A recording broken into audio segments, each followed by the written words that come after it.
This is the Lone Crater YouTube. We hope this video helps. In this video, I will explain how to remove a Dodge Durango emblem from its grille.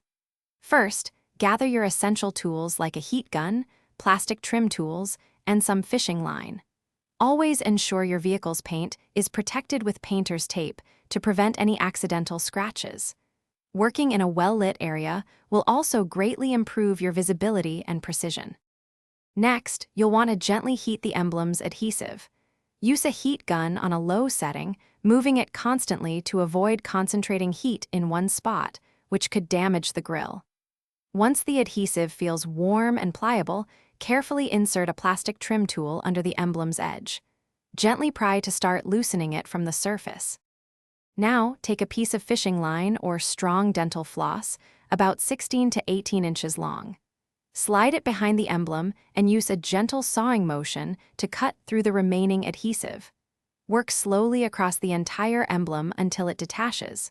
Once the adhesive is cut, carefully pull the emblem straight away from the grille. After the emblem is off, you'll likely have some adhesive residue left. Apply an automotive adhesive remover to a soft cloth and gently rub the area in circular motions until all the sticky residue is gone.